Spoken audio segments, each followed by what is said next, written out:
Yes. So, good evening. So, how was it? What did you find? What did you notice?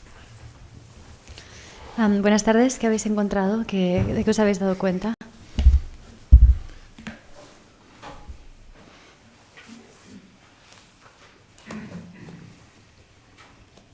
Yes, sir. ¿Micro?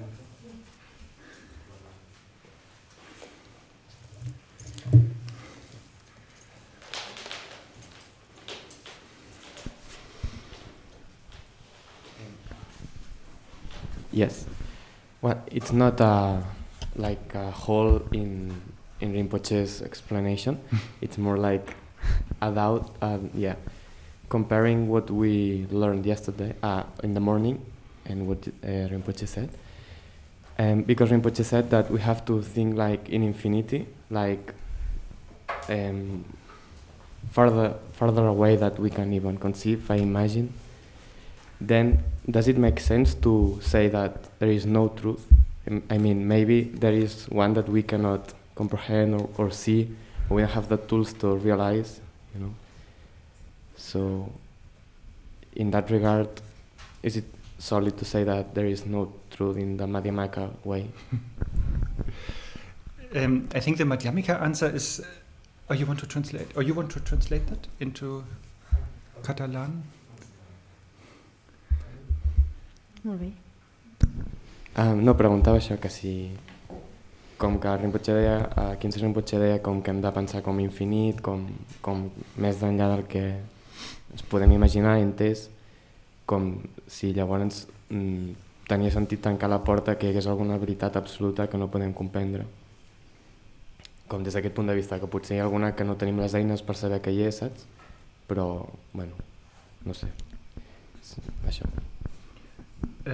I think in the second verse of the 9th chapter of Shantideva's Bodhicharyavatarā, it says that the ultimate is not within the scope of the dualistic mind, something like that.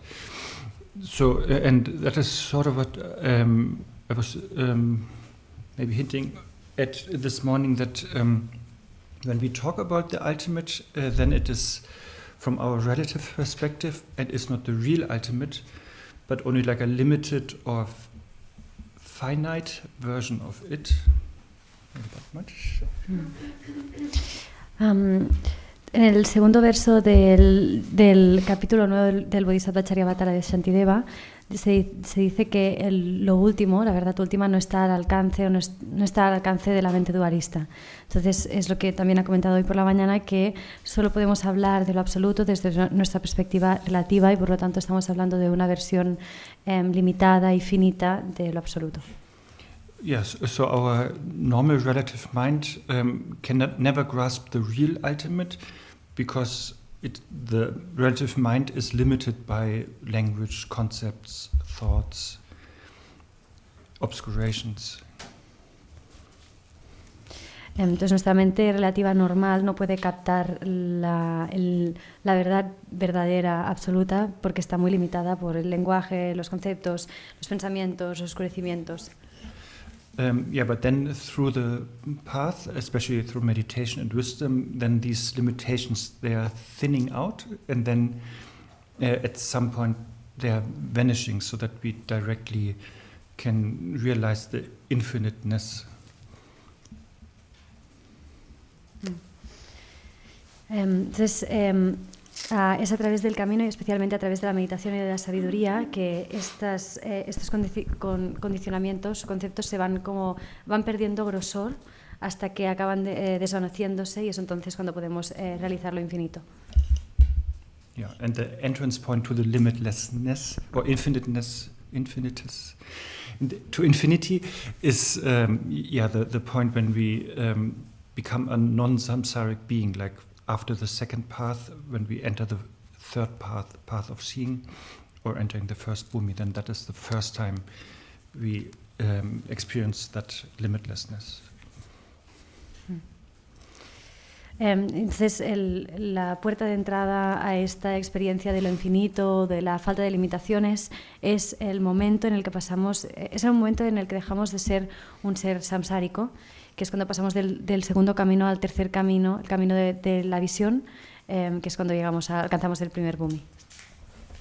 Yes, and this absolute view of infinity is also how Patrul Rinpoche was praising one of his root gurus, because you mentioned them in the context of Nico's question, Longshenpa, because Longshen means like vast expanse, and his second name sort of is Rabjam, so Longshen Rabjam, and Rabjam means this infinite, so infinite vast expanse. That is how Patrul Rinpoche is describing the view that we should have, and at the same time he's playing with the words and paying homage to his guru. Entonces, esta visión absoluta de lo infinito es aquello que menciona Patrul Rinpoche cuando está haciendo un elogio a uno de sus gurús, que es Longchenpa, que antes hemos mencionado en el contexto de la respuesta a la pregunta de Nico, que es Longchenpa. Longshen significa una extensión vasta, y Rabjam, que es el segundo nombre, es infinito, o sea, sería la vasta expansión del infinito. Entonces, de esta forma, Patrul Rinpoche está jugando con las palabras para, por un lado, señalar la visión que deberíamos tener y, por otro lado, hacer un homenaje a su maestro. What else? ¿Qué más?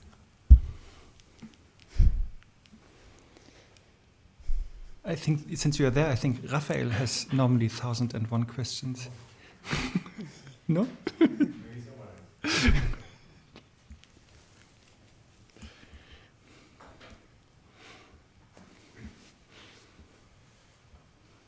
Did you notice that Rinpoche was talking about the 3 Dharma chakras in the beginning? Wait, I wrote that down. How he did it. Entonces sí, nos hemos dado cuenta de que Rinpoche estaba hablando de los 3 Dharma chakras al principio. Yes? Good. Of course, he phrased it a little bit differently, but he said they're like Buddha Shakyamuni has to teach according to different backgrounds, and so the first one is the temporal teachings to rescue. So that is the first Dhamma chakra where we are liberated from samsara. And then the second is diverting from the root cause of samsara. So that was the second Dhamma chakra where we are abandoning the clinging to the self. And then the third one, diverting from all kinds of views, so where we are also abandon the clinging to emptiness. Lo ha expresado un poco diferente de como lo habíamos comentado hasta ahora, pero Rinpoche ha dicho que el Buda Shakyamuni enseñó en función de diferentes recorridos de los oyentes, que primero dio unas enseñanzas provisionales para, dice, rescatar a los seres del samsara, que es cuando es el primer giro de la rueda del Dharma en el que se intenta es liberar del samsara. Después dice que intenta erradicar la raíz del samsara, que es el segundo giro en el que intentamos abandonar el apego al yo, y el tercero es intentar abandonar toda visión, que es en el que se intenta erradicar el apego a la vacuidad, tercer giro. So, you guys.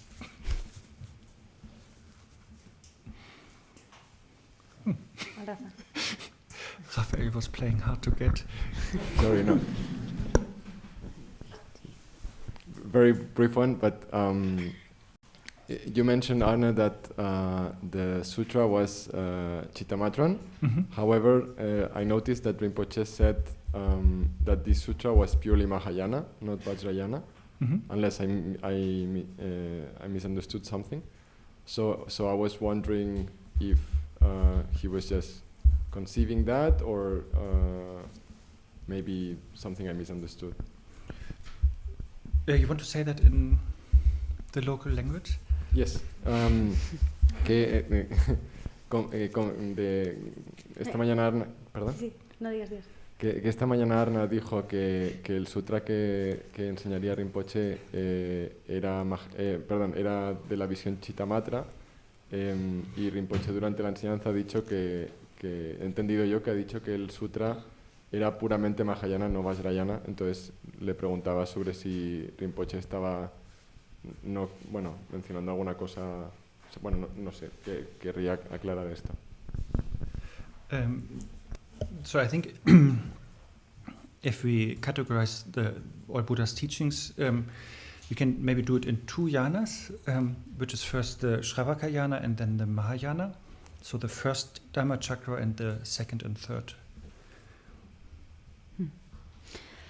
Dice que si categorizamos las enseñanzas del Buda, cree que pueden resumirse en 2 yanas, el Shravakayana y el Mahayana. Entonces, el Shravakayana correspondería al primer giro de la rueda del Dharma y el Mahayana a los otros 2, el segundo y el tercero. Yeah, and this second, the Mahayana, this can be further divided into Sutra Mahayana and Tantra Mahayana. And Sutra Mahayana can be divided into Shittamatra and Madhyamika. Entonces, este segundo yana, que es el Mahayana, se puede a su vez dividir en 2, que sería el Sutra Mahayana y el Vajrayana Mahayana. Entonces, dentro del Sutra Mahayana también hay 2 divisiones, que sería el Shittamatra y el Madhyamaka. Yeah, and Tantra Mahayana can be divided into 4 or 6 Tantra classes, depending on the traditions. Y el Tantra Mahayana se puede dividir en 4 o 6 en función de las tradiciones. But yeah, Shittamatra is Sutra Mahayana and hence Mahayana. And, yeah. Pero el Shittamatra es Sutra Mahayana y dentro del Mahayana.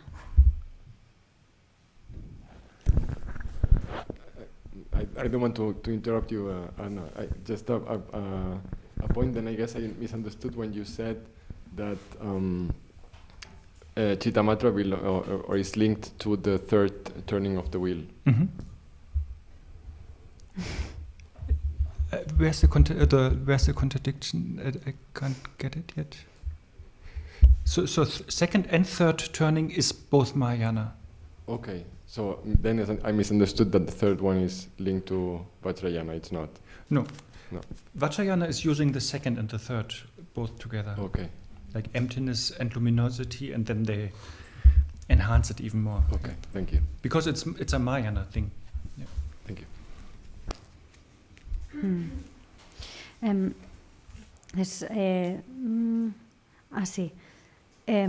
Rafa ha dicho que quizás no había entendido del todo que al relacionar el Shittamatra con el tercer giro de la rueda del Dharma, pensaba que esto se correspondía al Vajrayana, y ha aclarado a Arne que el Vajrayana está utilizando tanto el segundo giro de la rueda del Dharma como el tercero, que es los que apuntan tanto a la vacuidad como a la luminosidad, y llevándolos como incluso un poco más allá, pero utiliza ambos.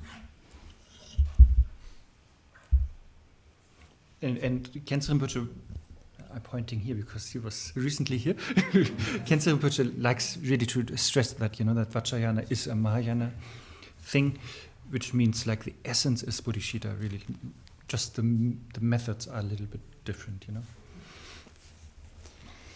Y a Khyentse Rinpoche le gusta enfatizar que el Vajrayana es una cosa Mahayana. Esto significa que su esencia es la bodhichitta y que lo único que añade son diferentes métodos. What else? Gloria. I think she has a mic, right? Yes. Yeah, I'm just talking to Claudia. Pero ahora en castellano. What's that? I will do it in Spanish. My question. And I won't translate myself because she's better. Venga. La cosa es, no acabo de entender realmente por qué este sutra es Shittamatra. No sé si es porque a veces Rinpoche, creo que Rinpoche habla desde una perspectiva desde el Madhyamika, entonces, bueno, me genera un poco de confusión, porque cuando él algunas veces en las enseñanzas hablaba de esta, ha habido un momento en el que ha dicho que respecto a los 4 sellos de la existencia hay que incluso soltarlos, ¿no? O sea, como practicantes del Mahayana, que es cuando entonces ha explicado eso de lo del garbage y las joyas y demás, y entonces luego hablaba de que había conceptos tales como 1, 2, 3, 4, las fórmulas, triángulos, tal, todo eso es devoción ciega. O sea, yo no puedo evitar llevarlo al terreno de que eso surge o es una explicación de un Madhyamika. Entonces no veo por qué es Shittamatra este sutra, quizá por el tema de la numerología y tal, yo me he liado un poco, pero como hacía tanta alusión al infinito, como esta idea de como de romper los esquemas mentales y demás. No sé por qué es Chittamatra. No lo entiendo escuchando a Rinpoche y leyendo mis apuntes. Y si lo puede explicar, pues gracias. I agree. Sí. Yes. She said she doesn't understand why this is a Chittamatra Sutra, because she guesses maybe Rinpoche is talking already from a Madhyamika perspective, or maybe she is. So as in the teachings he was saying, for example, he was saying things like the four seals should be even like abandoned or surpassed, and that's when he was mentioning something about the pile of garbage and the pile of jewels, or also when he was mentioning things about the shapes and numbers and making a lot of emphasis on the infinite. She was understanding it completely as a Madhyamika thing, and also the emphasis on breaking all concepts and so on, and she wanted you to explain this a little bit further. More. Yeah, but yes, I agree. I didn't hear Chittamatra-ish kind of teaching either. Yes, I think it was very compatible to Madhyamika, I think. But nevertheless, exactly the example that Gloria was using, maybe we can think about that with the four seals and being a pile of garbage. No, how did you say that? So, no. Something like, in Vajrayana there's something like that at least. Yeah. Dice Arne que en realidad él también, o sea, que tampoco ha oído una enseñanza que fuera muy Chittamatra, o sea, que era totalmente compatible con el Madhyamaka, pero cree que quizás el ejemplo que ha puesto Gloria de los 4 sellos, o de básicamente este montón como de basura, que a la vez podía ser un montón de joyas, que quizás sí que lo podíamos estirar un poco.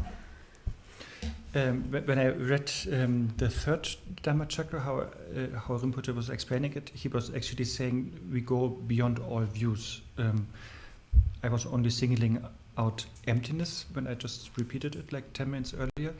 But if we really take it literally, what he said, beyond all views, then that indeed refers to the third turning of the wheel of Dharma, not to the second, which would be Madhyamika, but we are in the third.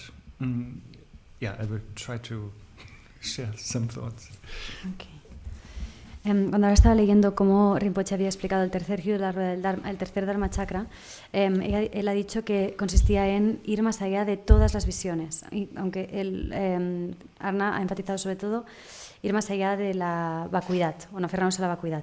Entonces dice, si nos tomamos en serio esta frase de todas las visiones, entonces aquí esto se estaría correspondiendo al tercer giro y no al segundo. Entonces ahora nos lo explica un poco más. So because the first seal of these four is all compounded things are impermanent. So impermanence is the first teaching.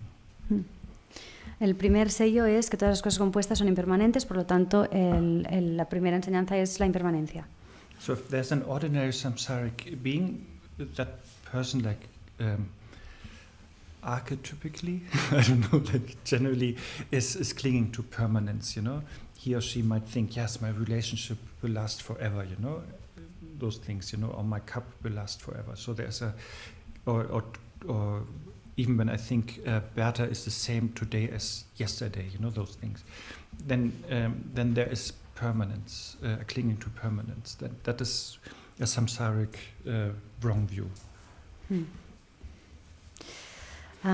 Por ejemplo, respecto a la impermanencia, un ser samsárico ordinario, de forma arquetípica o general, normalmente estaría aferrado o aferrada a la permanencia.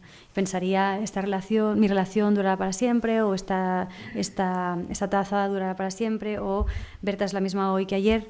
Entonces, esta sería la visión errónea samsárica. And then the Shravakas come along, who are basing their teachings on the first Dhamma Chakra, and they are saying, no, nothing is permanent, but everything is impermanent because it's compounded. So the first seal. Yeah. So that is a better view, you know, it's cancelling out the samsaric view.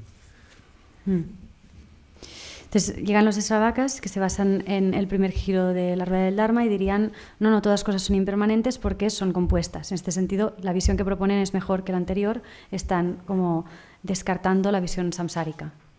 And then the Madhyamikas come along, second turning of the wheel, and they say, you Shravakas, you cling too much to impermanence or momentariness. Please understand, impermanence is also empty. The impermanence itself, Entonces llegarían los Madhyamikas, en el segundo giro de la rueda del Dharma, y dirían, vosotros Sravakas estáis demasiado apegados a la impermanencia o a la provisionalidad. Por favor, tened en cuenta que la impermanencia también está vacía, o es vacuidad. Esto, sí. And then come the people from the third turning of the wheel. And here, that's my trick now. It's not really Shitamatrans, but the Buddha nature people. They come and say, both of you are wrong, Clinging to permanence is wrong, or clinging to impermanence is wrong. But Buddha nature is truly permanent, they say, But that permanence is beyond time, it's beyond impermanence and permanence. And they would then say, that this first seal out of the four is sort of useless. It is helpful, it's not totally useless, but it is helpful as the first step, but then also that has to be abandoned, that thought, that view. Entonces llegarían las personas que representan el tercer giro de la rueda del Dharma, que aquí hace un poco de trampa porque no serían los Chitamatrins, sino los que hablan de la naturaleza búdica, y dirían, vosotros ambos os equivocáis, apegarse tanto a la impermanencia como a la impermanencia está mal, pero en todo caso la naturaleza búdica sí que es verdaderamente permanente, pero es una permanencia que está más allá del tiempo, que está más allá de la permanencia y de la impermanencia. Entonces, en este sentido, el primer sello de estos cuatro no tiene ninguna utilidad. O sea, está bien como un primer paso, pero después también se tiene que abandonar. Esta visión tiene que ser abandonada también. Yeah, but that is really another ball game, the Buddha nature teachings. But then, they talk about true permanence, true purity, and so on. But that is always to transcend the wrong idea of permanence, or also the wrong idea of impermanence, because both are sort of not really there. But this this Buddha nature teaching on true permanence is not the same as the samsaric person is clinging to permanence. Entonces este sería otro tema, el de la naturaleza búdica. Estos son los que hablan de las dos purezas o las dos permanencias. Todo esto para poder ayudar a trascender la idea errónea de permanencia y la idea también errónea de impermanencia. Ambas no están verdaderamente allí, pero en todo caso estas dos permanencias o la permanencia de la que hablan no tiene nada que ver con la permanencia a la que se apega un ser samsárico. But that is really my feeble attempt to put at least something that Khyentse Rinpoche said in the third turning box, but I didn't find anything. But did somebody find something Yogacharya specific? Bueno, es que esto es un intento para poner algo de lo que ha dicho Somsar Khyentse en este cajón del tercer giro de la rueda del Dharma, aunque él tampoco no ha encontrado nada que fuera de estilo Chittamatra o Yogacara. Si alguien ha encontrado algo.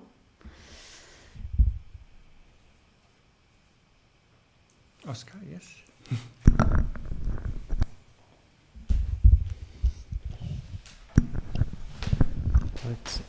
It's really tiny, but I think there's a moment when Rinpoche was saying, if you believe in things are 1, 2, or 3, you're blind.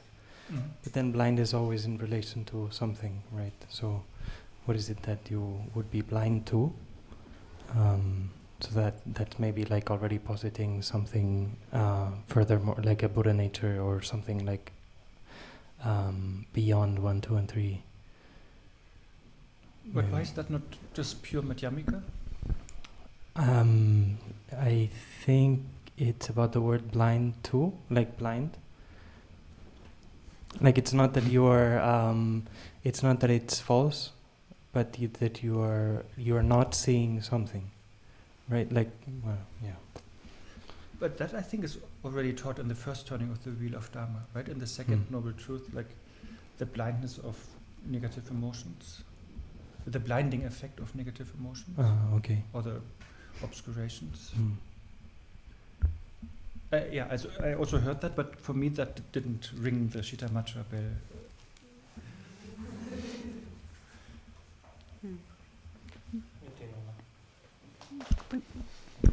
Trato això, petit. Óscar ha preguntado una cosa pequeña que Rinpoche decía que quienes creen o se limitan a creer en 1, 2, 3 están ciegos. Entonces él preguntaba respecto a qué están ciegos, o sea, qué es lo que no ven. Porque entonces parecería que se está como imputando algo como una verdad o una naturaleza búdica o algo que no están viendo quienes están limitados. Entonces, a quien preguntado, pero ¿por qué esto no le parecía similar al Madhyamika? Entonces, Óscar se ha explicado un poco en el mismo sentido, y lo que ha dicho Arne es que cree que esto ya está incluido en el primer giro de la rueda del Dharma, en la segunda noble verdad, en la que se habla de, el segundo sello, perdonad, en el que se habla del efecto cegador o como que nos oscurece de las emociones aflictivas, y que esto, aunque él también lo ha recogido, no le ha sonado a nada Chittamatra. And now I'm afraid. It's just a question. Does a Madhyamika ever say Mahayana view is infinite? Like assuming that there's a view? Assuming that there's a view, and assuming that if it is, it's infinite. Like assuming infinite exists. Can you give me time by translating that first? Yes. Because Rinpoche said that Yeah. precisely. Like Mahayana view is infinite. Pots traduir tu? He preguntat si un Madhyamika diria alguna vegada la visió Mahayana és infinita.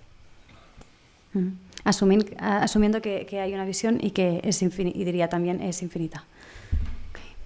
Yeah, I think it's let's really discuss on that, but I thought it's just a relative expression, to point to the absolute, to show us in relative terms what absolute means, but still it's a relative term, but it's still a better term than saying it's limited.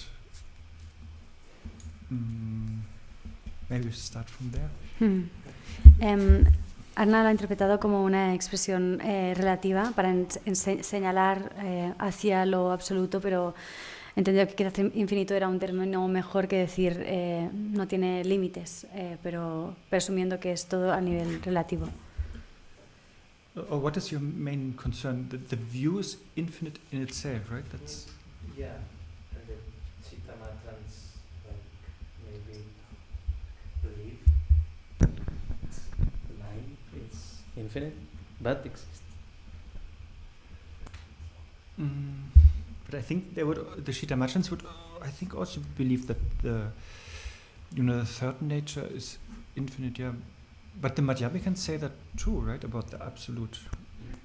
Like when I quoted Pato Rinpoche, like the Dhamma Dhatu is infinite, vast expanse, and that is sort of the absolute to be recognized.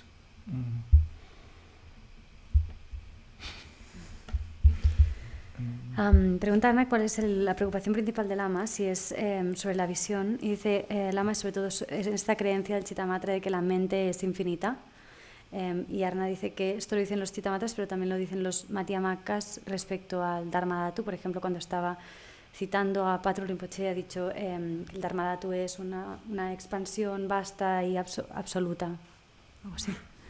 Yeah, maybe I'm not getting the point yet. Yeah, you wanted to say something, right, Nico, to that? No, not to that. Yeah, I think it's just a turn to, which is of course in itself limited. Yeah, but it helps us to, as a vehicle, to go to the real infinite. I just thought that maybe if we wanted to look for the Chittamatrin, a Chittamatrin will like kind of be like rest in this kind of affirmation, and the Madhyamika not so much, but may explain it better. Okay, yes, you, and then I will say something. Okay. And then Nico. Decía Arne que quizás no estaba entendiendo del todo cuál era la pregunta y que él entendía que el infinito era un término limitado, pero que nos podía ayudar como un vehículo para acercarnos al infinito verdaderamente real, ¿no? Y Lama decía que sí, que es cierto, pero que estaba buscando qué podía ser lo Chittamatra que hubiera en el discurso de Rinpoche. Ha dicho que quizás que imaginaba que un Chittamatra se sentaría cómodo con esta expresión de que la mente es infinita o que hay un infinito, mientras que quizás un Madhyamaka no estaría tan cómodo en este tipo de afirmación.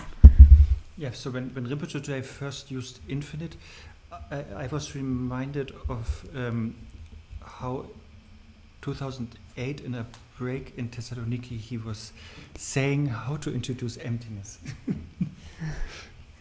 Cuando ha utilizado Rinpoche, la primera vez que ha utilizado el término infinito, él se ha acordado de unas enseñanzas en 2008 en que en una pausa estaba explicando Rinpoche cómo presentar la vacuidad. Sorry. So let's take Bertha as an example.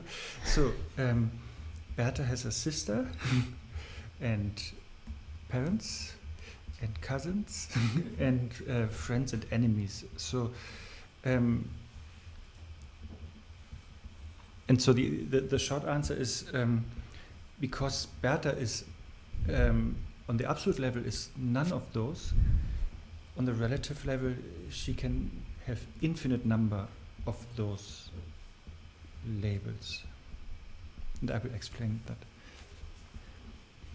Entonces, me toma como ejemplo y dice, Berta tiene una hermana, tiene padres, tiene primos, tiene amigos, tiene enemigos. Entonces, la respuesta corta sería que a nivel absoluto, como no es nada de yo no soy ninguna de estas cosas, a nivel relativo se pueden aplicar todas estas etiquetas, y ahora lo explica. Maybe I said it the wrong way. So people perceive you as a sister, as a cousin, as a daughter, as friends, as a friend or as an enemy. That is my point. And there are infinite possibilities to label you. Entonces lo reformula un poco y dice, la gente me percibe como prima, hija, hermana, enemiga, amiga y demás. Entonces hay infinitas formas de percibirme. And if you would be one of them, sister, so let's assume you're a friend, I call you friend. If you would be absolutely a sister, I would have to say sister to you. You know, you would be my sister as well. You know, would be like always a sister to each and everyone. Entonces, si fuera solo una de esas etiquetas de forma como absoluta, si por ejemplo yo fuera hermana de forma absoluta, entonces el que en principio me diría amiga me tendría que llamar también hermana, tendría que ser hermana para todos siempre. But since you're on the absolute level, you are really none of those. That's like the zero, emptiness. That is sort of similar to infinity or fullness. Like there's infinite possibilities that people can label you. And that's totally acceptable on the relative truth level, you know. Entonces, pero como a nivel absoluto no sería ninguna de estas etiquetas, sería como el cero o la vacuidad. Esto es muy similar a decir que es como a decir que es lo infinito o que hay infinitas posibilidades de etiquetas que a nivel relativo son totalmente aceptables o válidas. Yeah, or another simple example is if you have a white canvas, you know, it's empty, and therefore there is infinite possibilities of pictures that you can paint. Cogiendo otro ejemplo, si tenemos como una tela en blanco, ¿no? Un papel en blanco, si está blanco, o sea, está vacío, entonces puede recibir infinitos dibujos, ¿no? Yeah, and therefore the zero painting on it is equivalent with the infinite possibility of pictures. Yeah. Entonces esta pintura inicial como cero es equivalente a la infinitud de posibilidades. Yeah, but that can really be my limited view, but for me also infinite didn't ring the Chittamatra yet. But I can check.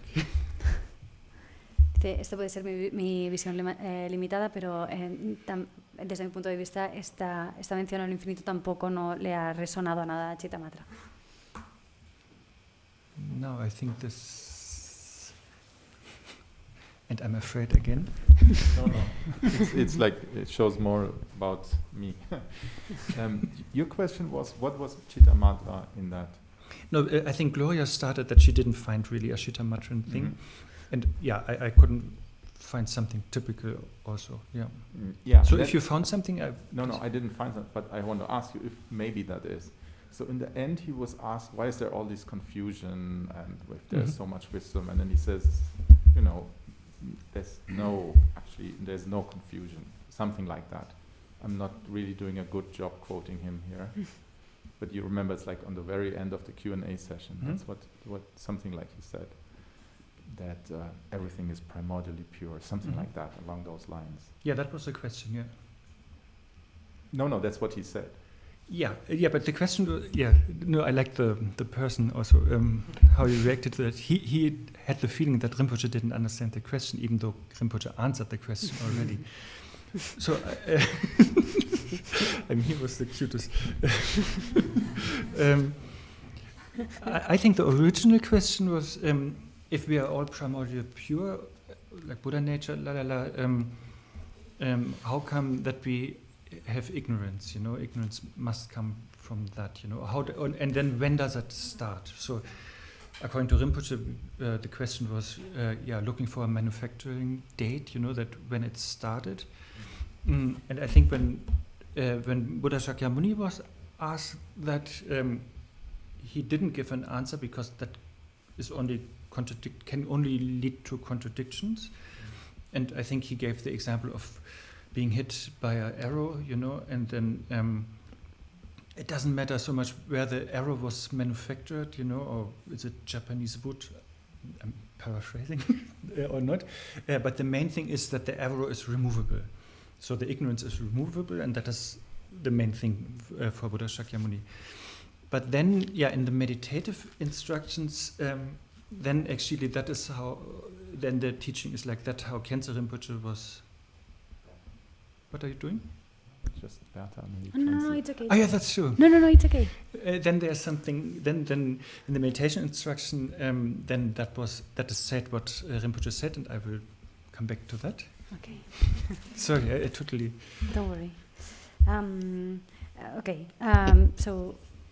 Nico ha preguntado si lo que estaba buscando Arna es qué había de Chittamatra en las enseñanzas. Ha vuelto a aclarar que no ha podido encontrar nada de Chittamatra. Si lo había encontrado, ha dicho que no, pero quería preguntar sobre una pregunta que le han hecho a Rinpoche al final de la sesión de las preguntas y respuestas. Es que se preguntaba algo de cómo es que se da la confusión, y al final respondía algo como que no había confusión, si todos éramos como primordialmente puros. Entonces Arna ha recuperado, ha recordado bien la pregunta, que el presentador tenía la sensación que Rinpoche no había entendido cuando ha respondido, pero sí que lo había entendido. Entonces lo que preguntaba es si todos somos primordialmente puros, de ahí cómo sale la ignorancia y dónde empieza el engaño. Entonces, ha dicho, Rinpoche ha respondido que si estábamos buscando por alguna como fecha de inicio de esta ignorancia, que este era el problema, ¿no? Y de hecho ha recordado que el Buda ante la misma pregunta no respondió porque cualquier respuesta acabaría llevando a una contradicción. Y de hecho el Buda pone el ejemplo de es como si nos hubiera clavado una flecha y estuviéramos preguntando de dónde sale esta flecha, dónde se ha fabricado, si está hecha como de madera japonesa o algo así, está parafraseando. Dice, esto no es el tema para el Buda era que la flecha se podía sacar, y lo mismo respecto a la ignorancia, lo más importante no es cuando empieza, sino que se pueda eliminar. Entonces, después iba a explicar alguna instrucción meditativa que ahora lo voy a explicar. So that is said that of course every moment is perfectly suitable to recognize this primordial wisdom that the person asked about. Dice que por supuesto todo momento es adecuado para reconocer esta sabiduría primordial de la que se está hablando en la pregunta. But then, primordial wisdom is of course not a static thing, but there's some movement can happen and appearances can happen in the mind. Pero después esta sabiduría primordial no es algo estático, sino que se pueden dar también fenómenos, apariencias en la mente. And then once you are clinging to them or get entangled in them, that's samsara. And if you're not doing that, then that's enlightenment. So therefore, every moment sort of that you are getting entangled, that is the beginning of ignorance. Entonces dice que cuando se dan estas apariencias, si nos involucramos, si nos liamos con ellas o nos apegamos a ellas, entonces es cuando aparece el samsara, y siempre que no lo hagamos, esto sería la iluminación. Por lo tanto, cualquier momento en cualquier momento en el que nos involucramos y liamos con los pensamientos, con las apariencias, este es el inicio del samsara. So that is a meditative approach, sort of, but in a philosophical approach, it would also, if there would be a starting point of ignorance, that would imply that there was lack of ignorance before and Buddhahood before, and that would then imply that Buddhahood is impermanent, like the paradise where you can be kicked out, and that would be also absurd. Eso que ha explicado antes era como la aproximación meditativa a la explicación del origen de la ignorancia. Una aproximación más filosófica señalaría que si asumimos que hay un principio de la ignorancia como concreto, esto implicaría que antes había budeidad y que por lo tanto la budeidad es algo impermanente, porque antes había y ahora no, y por lo tanto que es algo parecido como a un paraíso del que se nos puede expulsar, entonces llegaríamos a un absurdo. Oh, and I want to give you another good example with the arrow. Like, let's say, doesn't matter, but let's say Lamala. I have a brother, and he has a name, which shall not be named yet. And so Lamala has a ignorance since beginningless time what the name of my brother is. You can't trace any beginning. Nevertheless, I could stop it now by telling the name of my brother. So that is, even though it's beginningless, but it's still stoppable. Okay. Easily, actually. Que nos quiere dar otro buen ejemplo de eso, como el de la flecha. Dice, por ejemplo, Lama, tiene un hermano, o sea, Arne tiene un hermano del que no conocemos el nombre y que todavía no nos va a decir, no nos lo va a decir todavía. Entonces, Lama tiene una ignorancia sin principio del nombre del hermano de Arne. Y aunque no tenga principio esta ignorancia, Arne podría como hacerla desaparecer, y de hecho de forma muy fácil ahora mismo. Entonces, esta sería la cosa, como una ignorancia sin principio que aún así se puede erradicar en un momento. But that ignorance is not a cause of suffering, but it's just an example of something. That's your problem. No, but it's just to show that it can be for beginningless time, it can be there without really like on a relative level, without actually a starting point, but still it has an ending point. That is the interesting thing on a relative level. Entonces, esa ignorancia de la que estamos hablando no es una causa de sufrimiento, pero lo que era interesante aquí de ver es que, aunque no tiene un punto de inicio señalable, sí que puede tener un punto final concreto a nivel relativo, por supuesto. Did you want to add something, Nico? No, thank you. No, I wanted to come back to Gloria's remark, but because what he says that basically samsara and nirvana are just projection. That's kind of paraphrasing a little bit, but isn't that that's only the higher or some schools say and not the basic schools say? I was always wondering.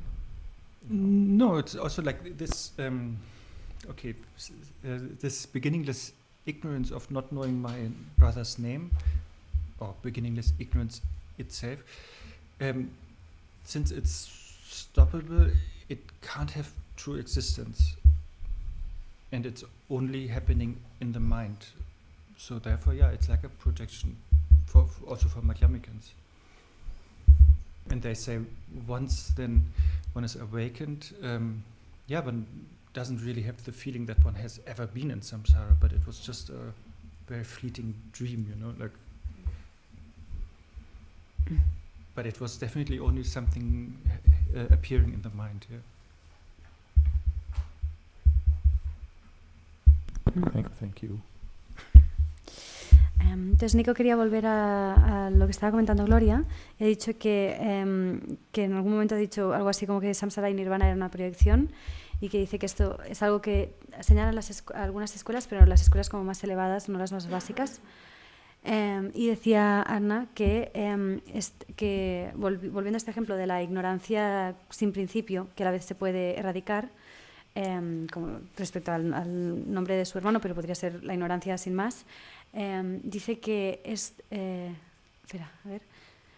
dice que es algo que al poder parar no es permanente, que no tiene una existencia inherente, y que es algo algo que ocurre en la mente, que se podría considerar también una proyección, y con esto también estarían de acuerdo los Madhyamikas. Y ha dicho aquí que cuando alguien despierta tiene la sensación de tenía la sensación que el samsara sería como un sueño ligero, como algo que ha ocurrido en la mente, como si no hubiera estado verdaderamente en el samsara nunca. But maybe I got your point. Just like when Nagarjuna and Maitreya were teaching, they were like talking about emptiness and luminosity, and they're just emphasizing on this aspect, but each of them implicitly also accepts the aspect of the other. Likewise, to be continued. Entonces cree que ahora, como ha captado lo que quería decir Nico, que cuando, por ejemplo, estábamos hablando antes de Maitreya y de Nagarjuna, que cada uno enfatizaba, uno en la vacuidad y el otro en la luminosidad, estaban, aunque tuvieran énfasis distintos, estaban implícitamente aceptando la posición del otro también, o el énfasis de lo que está señalando el otro, de la misma forma. Likewise, Shantideva, who in his text never says that the outer appearances are appearances or projections of the mind, I heard so many scholars who say, yes, but implicitly he's accepting it. And that's where I'm coming from. Because, I understand that you have not seen that in Shantidava's text, for example, and that is true. But they say implicitly he accepts Buddha nature, luminosity, bliss, and projection. And if you read it with that view, whatever Shantideva says, it's never actually refuting it, Shantideva is never refuting that things are projections of the mind. He's only refuting that they have true existence.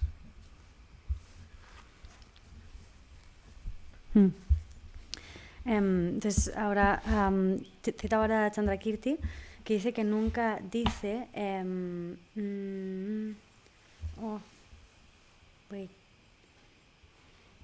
I missed something. It was also convoluted how I said it, but so explicitly Shantideva is never saying appearances are projections of the mind, but he's actually also never refuting it, and hence many scholars say he's implicitly accepting it, of course. Chandrakirti, aunque él nunca dice de forma explícita que las apariencias sean proyecciones de nuestra mente, tampoco es nada que refute explícitamente. Por lo tanto, muchos eruditos lo que dicen es que de forma implícita lo asume. Y de hecho, si leemos a Chandrakirti, no encontraremos en él nunca una refutación de que las apariencias sean proyecciones de la mente. Lo único que encontramos es que niega que tengan una existencia inherente. Porque pues, se puede leer a Chandrakirti asumiendo, pues, que poniendo como en un mismo bueno, que está asumiendo también la parte de luminosidad de la mente, ha dicho también de gozo y protección, la parte de la naturaleza búdica. And I mean that is a very faith-based logic, but if Shantakirti wouldn't have recognized that everything is a projection of his mind, he couldn't have milked the painted cow, I think. Y dice que esto es una lógica muy basada en la fe, pero dice que cree que si Chandrakirti no hubiera entendido que todas las apariencias son proyecciones de su mente, no hubiera podido ordeñar a la vaca pintada, el dibujo ese de la vaca.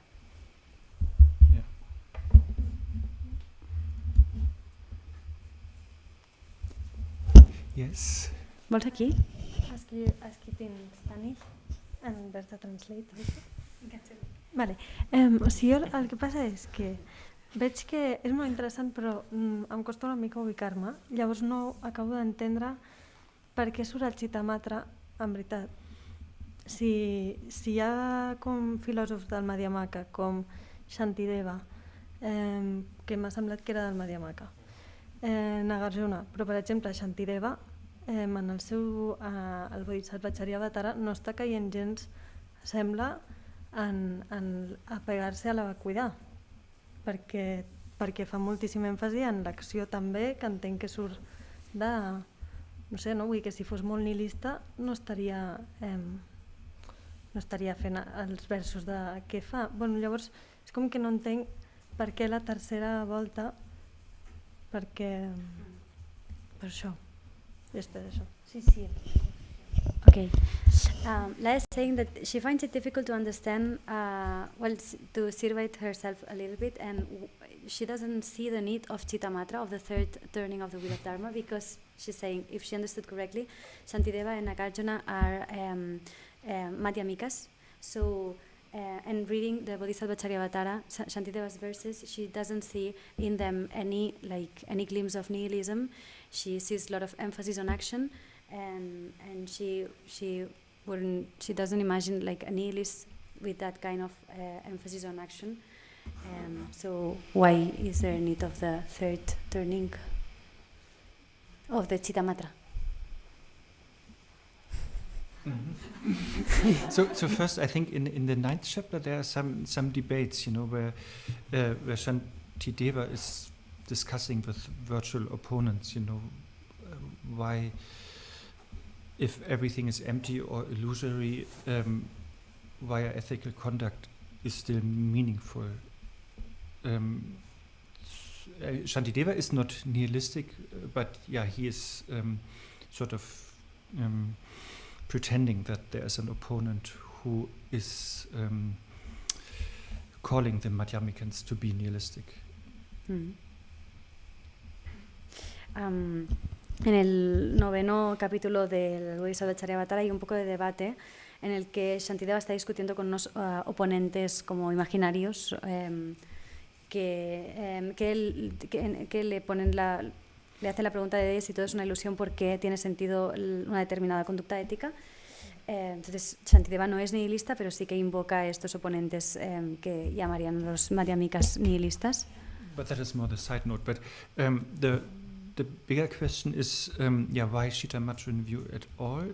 And the idea is to stop looking outside too much. Entonces la pregunta, o sea, esto era un poco complementario, pero la pregunta importante es ¿por qué es necesario el Chittamatra? ¿Por qué es necesario? Y la pregunta que es para dejar de mirar demasiado hacia afuera. But that is of course very dualistic, because if everything is mind, then there is no outside, inside. But just to start with that, first there were the other schools like Vaibhashika, Tantrika, and they were very much focused on the outside, like atoms truly exist or the functionable things. And then Chittamatra made this leap, to say, oh no, doesn't matter outside. The appearances don't interest us so much. They're just coming from the mind. So therefore, please look in the mind and work only on that. And that is your main concern. Y esto que ha dicho que puede parecer muy dualista porque si todo es mente no hay tampoco esta distinción entre lo externo y lo interno, pero bueno, solo para entendernos y empezar, las dos primeras escuelas de las que hemos hablado, que son la Sautantrika y la Vaibhashika, estaban muy enfocadas hacia afuera, ¿no? En los átomos, las cosas funcionales y demás. Entonces llega el Chittamatra y dice que las apariencias no son tan importantes, que por favor nos fijemos más en la parte como de la mente, como que esta sea nuestra principal preocupación. Does that make sense already or not yet? ¿Tiene sentido? Que vols preguntar alguna cosa més? He pensat que potser no tots els madhyamakas eren com Shantideva, no estaven tan realitzats, llavors cap on queien era cap a l'extrem del nihilisme. Llavors devia anar bé que algú fes l'altre èmfasi, suposo. O sigui, he entès que Shantideva parlava amb uns interlocutors que podien ser nihilistes, però que ell no ho era, no? Llavors suposo que devia ser cap a l'extrem on queien els del Madhyamaka. Suposo. Lai is understanding it, but assuming that maybe not all Madhyamikas were as realized as Shantideva, so that maybe some Madhyamikas were falling into the extreme of nihilism, so that maybe the Chittamatra approach could be useful to prevent that falling into that extreme. Yeah, why not? Being a Madhyamika doesn't mean that you realize it. I mean, the view is perfect, but the practitioners are not, usually. Porque no, la parte de visión, o sea, no todos los madhyamikas son seres realizados, la visión es perfecta, pero normalmente los practicantes no. But the confusing thing also in regard what Nico was saying, if appearances are projections of the mind, the confusing thing maybe is also that there are some overlaps, and then different, like in the views, for example, there are Yogacharya Madhyamika masters, Anyway, some classical Madhyamika masters, they think Shantideva is a Yogacharya Madhyamika master even. Because in the 5th chapter, he's rhetorically asking, who created the hell and the demons of hell, the janitors of hell and the sword leaves or whatever, the mind, So he is explicitly saying, yes, all that is a projection of the mind. And that made some big scholars say that he is a Yogacharya Madhyamika master.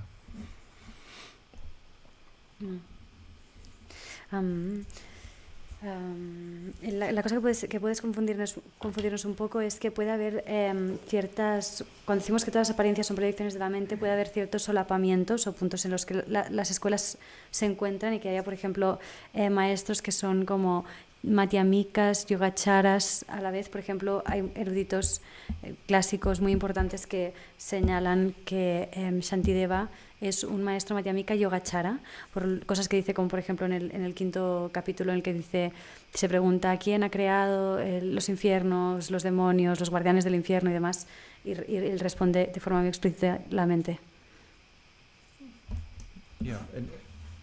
Yeah, but then others maybe call him ex-Yogacharya Madhyamika because he might not really believe that the mind is truly existent, He's just saying, yeah, it's a reflection or projection of the mind without affirming that the mind is truly existent.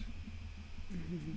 Like what some people say that Chantakirti is also doing, even though he's not actively saying appearances are projections of the mind.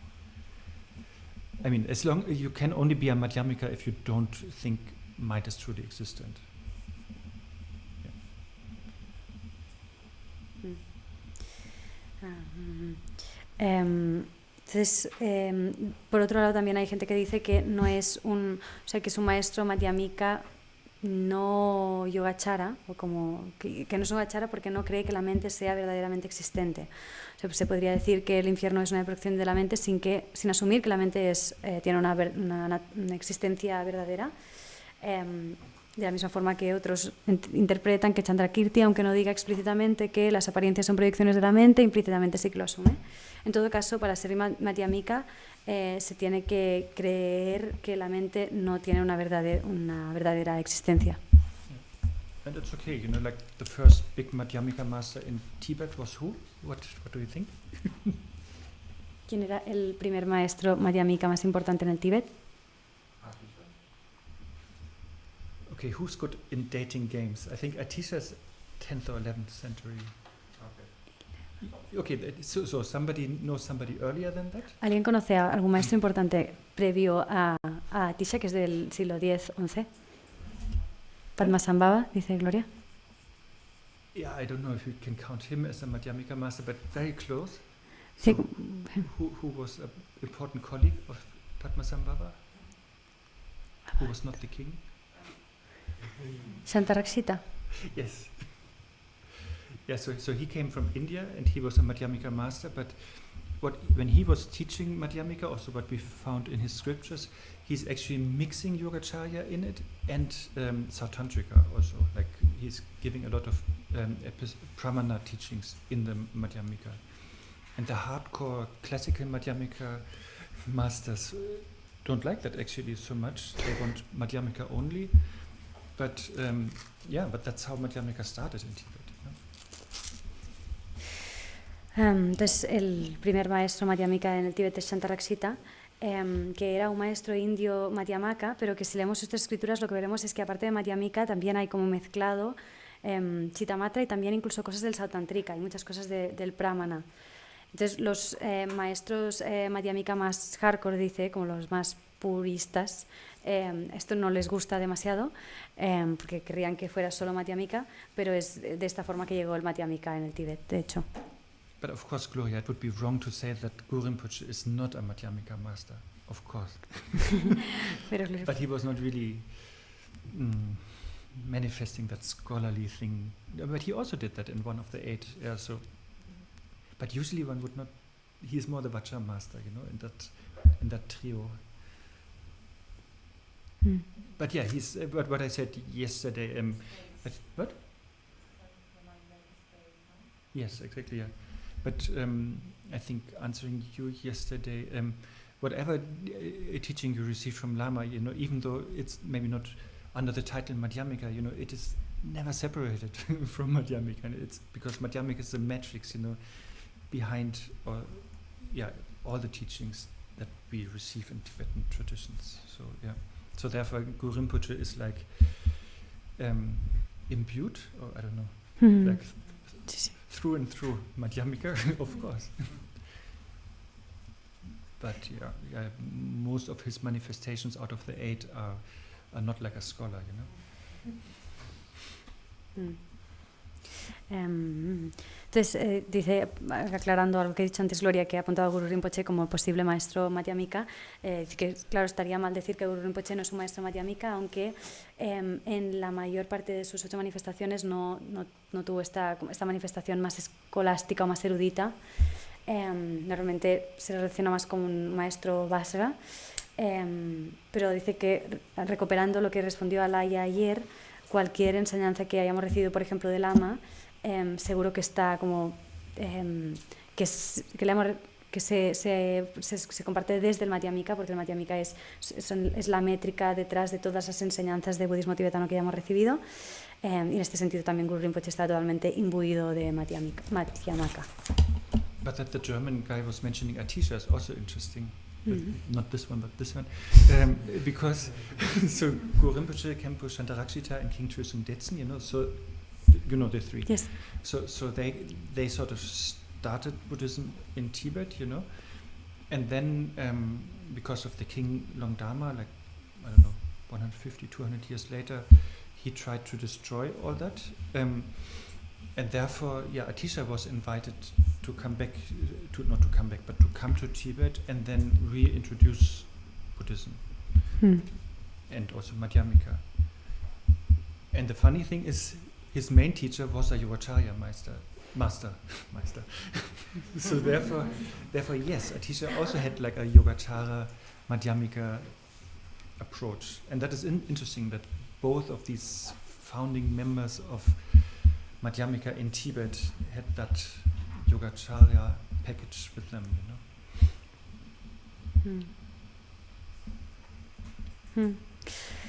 Entonces lo que está apuntando el Nico antes, que ha mencionado a Tisha, dice que también es interesante porque Guru Rinpoche, Dirchon Detsen y Santa Rexita fueron los que introdujeron por primera vez el budismo en el Tíbet, pero después vino otro rey que quería destruirlo todo y más tarde se invitó a Tisha para que pudiera reintroducir el budismo en el Tíbet y con él también el Madhyamaka. Y lo que es interesante es que el maestro de Atisha era un maestro yogachara. Por lo tanto, todos los maestros fundadores del Madhyamaka en el Tíbet siempre han traído también esta influencia yogachara como con el pack del Madhyamaka. I didn't mention Atisha's teacher, right? Didn't you? Yeah, like Selingpa was his main teacher. Did I say the name? Yes. No, you didn't say the name. No. Okay, no, I said. You know, the main teacher of Atisha was Selingpa. Selingpa. Yeah, and he lived in Indonesia, and so there Atisha went and got the main teachings. Yeah.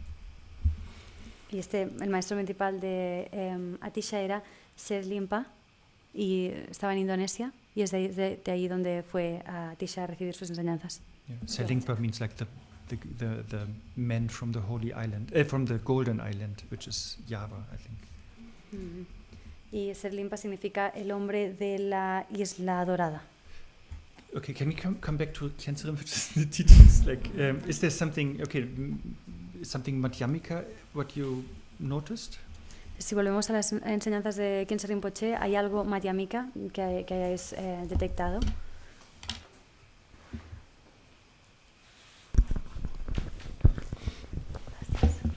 Well, it's not really an answer. Well, What? I think it's half an answer to your question, but it's so I was wondering if it's Madhyamaka, what Rinpoche said towards the end. He asked, well, he said, long for the unlongable things, and I wonder if that's Madhyamaka. And then related to this, I just don't. So this morning you mentioned that Madhyamaka differences itself from the other schools because it believes that their absolute truth is a relative truth. When we talk about it, but the real absolute that we experience is not relative. But please continue. Okay. So the way I think I understood it like not well, but it's that Madhyamakas think that what the other schools consider as absolute truth is only relative. Yes. Yeah. That's true? Mm-hmm. Okay. And so I was wondering, how is that related to longing for unlongable things? In regarding the absolute, how Madhyamakas understand the absolute. Because I don't know if that is Madhyamaka at all, like longing for unlongable unlongable things.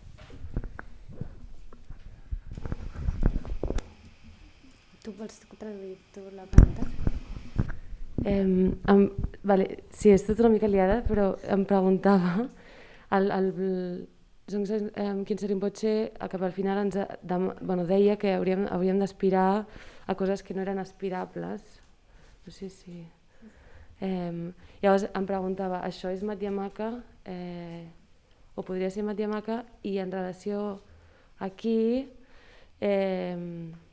volia entendre una mica més com els Madhyamakas entenen la veritat absoluta, perquè el que he entès aquest matí és que els Madhyamakas consideren que la veritat absoluta de les tres escoles és només relativa per ells i ja està.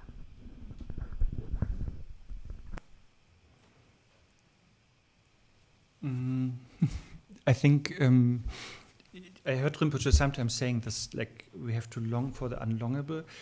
That means, I think aspiration is here the word, right? That we aspire to attain enlightenment. That is how he's usually saying it. And then sometimes he's also quoting from the 9th chapter of Bodhicharyavatarā, verse 76, where it is said that we, even though on the absolute level we can never attain enlightenment, but still we should long for that, to aspire that. Maybe we start with that. Yeah. And that aspiration is actually an ignorance that we should keep at the moment. This will come. Entonces, hablando de esto que decía Rinpoche al final de las enseñanzas de que teníamos que anhelar lo que no se puede anhelar, aquí hay esta idea de que tenemos que aspirar a la iluminación. Dice que Rinpoche otras veces cuando cita el 9º capítulo del Bodhisattva Charyavatara en el verso 76, dice algo así como que a nivel absoluto no podemos nunca alcanzar la iluminación, pero que de todos modos tenemos que aspirar a ello, porque es un tipo de ignorancia, este tipo de aspiración es ignorancia que por ahora tenemos que mantener. So, like when we look in the Heart Sutra, there's also saying no attainment and no non-attainment. Maybe that's easier. So, we cannot really attain enlightenment. The attainment of enlightenment is sort of not really possible because our nature is already enlightened. Therefore, we cannot really attain it. Mm-hmm. Because what I said in the morning, we have all this natural nirvana, so there's nothing to add to it, or nothing really to attain. Nothing to attain, nothing to develop or cultivate. It's just something to realize. Entonces, por ejemplo, en el Sutra del Corazón se dice que no hay ni logro ni no logro, o ausencia de logro, nosotros.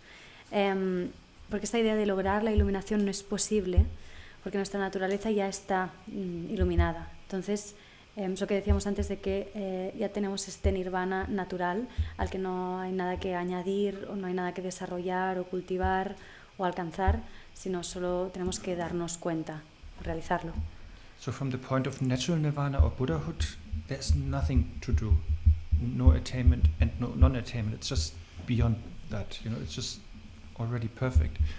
But then that's from the absolute point of view. But then from a relative point of view, yes, at the moment I have adventitious stains and I have to practice the path to remove these stains and then attain enlightenment. But that is only my relative perspective. And that is, since it's relative, it's mistaken and deluded.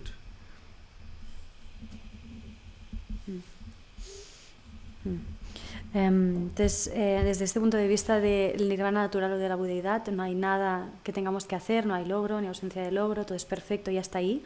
Pero desde un punto de vista relativo sí que tenemos que limpiar ciertas manchas temporales a través del camino, tenemos que poder eliminarlas y entonces alcanzar la iluminación.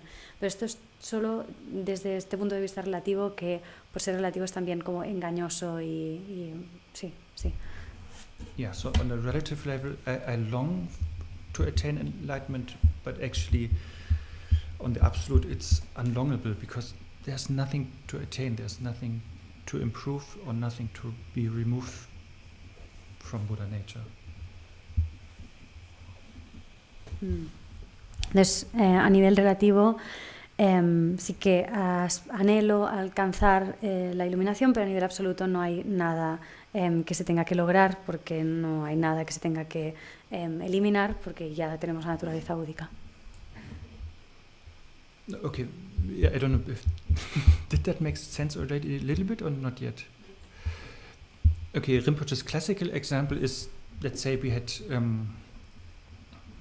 did you all had dal today, the lentils thing, right? So we have the ball in which we had the dal, right?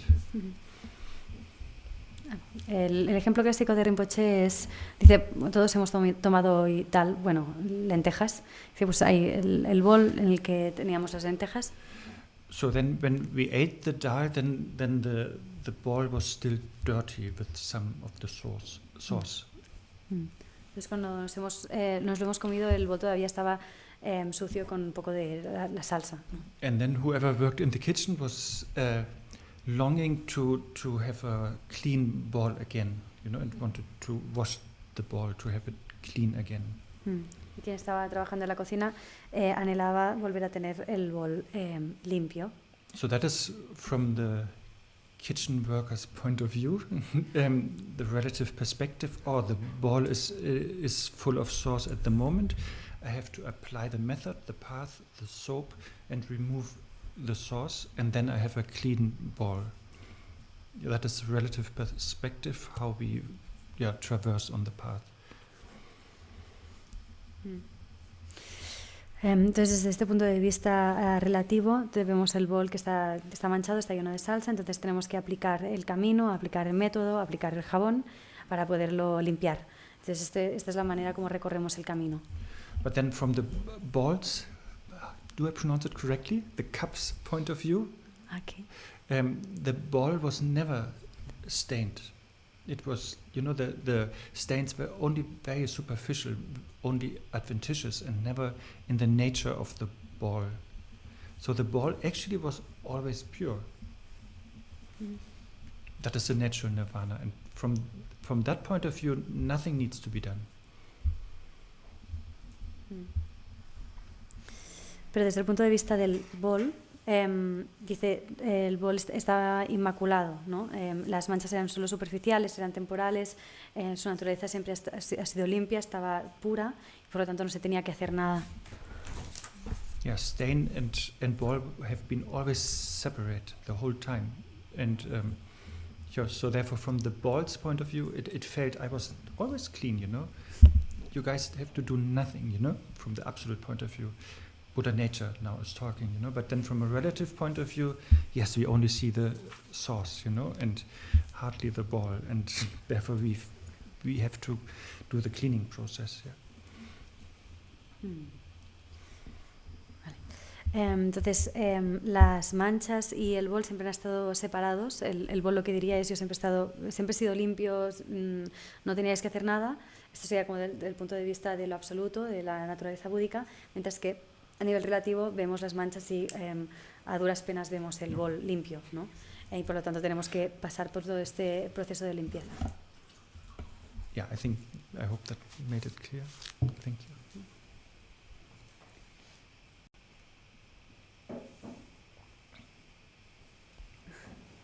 Any other Madhyamika thing you noticed? If not, I think I wrote some stuff down. Oh yeah, this is one is interesting. What was it? Mickey, I think.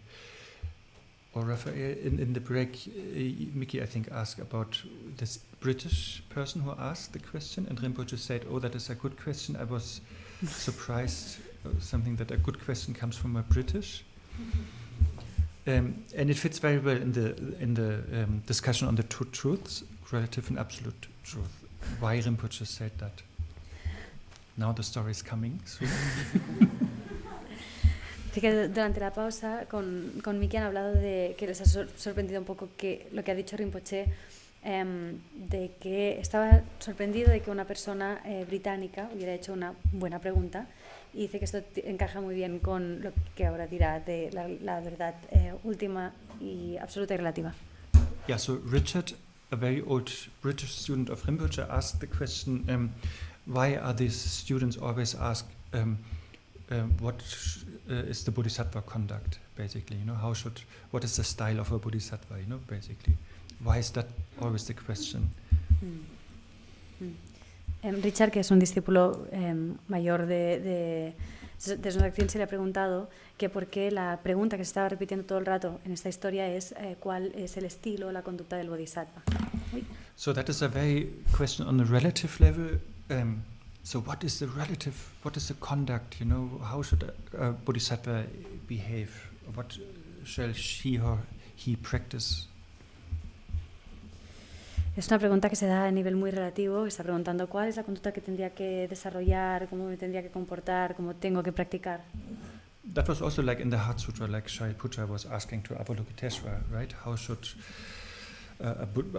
one practice the profound prajna paramita, Like the practice aspect was the question. De hecho, es lo mismo que también pregunta Shariputra Avalokiteshvara en el Sutra del Corazón, en que le pregunta cómo se tiene que practicar la profunda prajna paramita, que también hay este énfasis en la práctica, en la parte de práctica. And I guess Rinpoche is happy about that because he once went to Oxford and Cambridge, and he really went to this university where Buddhism is taught, and he was quite disappointed with how it was taught. Cree que Rinpoche estaba contento ante esta pregunta porque una vez fue a Oxford y a Cambridge, a estas universidades en las que se enseña budismo, y acabó bastante decepcionado respecto a cómo se enseñaba el budismo. And there's a lot of money going there, but he had the feeling that how Buddhism was taught there is like cherry picking. Entonces hay mucho dinero que va ahí para que esto sea posible, pero tiene la sensación de que la manera como se está enseñando el budismo es como cogiendo cosas de aquí y de allí. Yeah, so that they are saying yes, everything is empty, and yeah, that they neglect the teachings on rebirth and karma. So they are only cherry picking the ultimate, and then they're neglecting the relative truth. Dice que lo que oía de cómo se enseñaba es que asumen que sí, todo es vacuidad, pero están como no atendiendo a la parte relativa. O sea, seleccionan únicamente las cosas de la realidad última, pero no hablan ni de la reencarnación ni del karma. Por lo tanto, no atienden esta parte relativa. Yeah, afterwards he often referred to those people like British idiots, very publicly. Yeah, and he wanted to write a book on karma to counteract that view. Dice que después de eso se refirió públicamente de forma muy clara a estas personas como los idiotas británicos, y que de hecho quería hacer un libro sobre el karma para poder contrarrestar esta visión. Yeah, so his happiness, I guess, came from that, that he knows that those British Oxford people, or Cambridge people, they neglect the relative, and so he was happy that a British person is asking a relative question. Entonces cree que la sorpresa de Rinpoche venía de esto, de que estas personas de británicos de Oxford y de Cambridge estaban justamente desatendiendo la parte relativa, y la pregunta de esta persona británica justamente estaba como enfocada en lo relativo, en el aspecto de práctica. Yeah, because in the context of the True Truth, as Gloria, I think, was nearly quoting Guru Padmasambhava just now, that with this view as vast as the sky and the action, the relative, as detailed as flower. So like both is so important, and we cannot divorce them, they are undivorceable actually, Esto lo podemos entender en el contexto de las dos verdades, recuperando la cita que estaba haciendo ahora Gloria de Guru Rinpoche, que decía que la visión tiene que ser vasta como el espacio, pero que la acción tiene que ser tan fina y detallada o minuciosa como la harina, que estas ambas no son divorciables. And also a couple of years ago, Rinpoche gave like a 3 or 4 hours teaching, I forgot the year, where the title was, "Is there Buddhism without reincarnation?" Again, addressing the same thing, can you remove relative teachings like karma and rebirth and still have Buddhism intact? And yes, the answer is no. Y también hace 2 años, Rinpoche hizo una enseñanza de 2 o 4 horas, ahora de 3 o 4 horas, no recuerda el año, que se titulaba algo así como si hay budismo sin reencarnación, que justamente se preguntaba por eso, si se puede eliminar este aspecto relativo y dejar el budismo, una enseñanza budista intacta, y su respuesta es que no. And I think the whole topic is important for Rinpoche because he is like Dolpopa's prayer in the prayer. He is concerned about the longevity of the Dharma, and I guess you have heard how the Dharma can be destroyed, that it can only be destroyed from the inside, but not from the outside. Y todo este tema es importante para Rinpoche porque, como sabéis, en la oración de Dolpopa, él también comparte esta preocupación por la longevidad del Dharma, y el Dharma, seguramente lo sabréis, se dice que solo puede ser destruido desde dentro y no desde fuera. Yeah, so if non-Buddhist, whatever scholars or politicians talk badly about Buddhism, that is not really destroying the Dharma, if they are Christians, we don't care, but if Buddhists start to teach wrong things, then that will like step by step destroy the Dharma. Por lo tanto, si políticos o eruditos no budistas, por ejemplo cristianos, critican el Dharma, esto tampoco nos importa, pero si son los budistas que empiezan a enseñar cosas que no son correctas respecto al budismo, entonces poco a poco, paso a paso, destruirán el Dharma. And I think the example is like the Dharma being the lion in the jungle, and nobody can like an intact jungle without humans, so no other animal can really destroy the lion from inside, but sort of the worm from outside, but the worms inside the lion can destroy the lion. So like from inside, the king of the forest can be destroyed, but not from outside. El ejemplo que se da de esto es que el budismo es como el león de la jungla, que imaginemos una jungla sin humanos, en la que ningún otro animal lo puede destruir desde fuera, pero lo único que lo puede destruir son los gusanos que tiene dentro. El mismo león podrían acabar con el rey del bosque, sí, desde dentro. I'm just checking if there's something else I thought.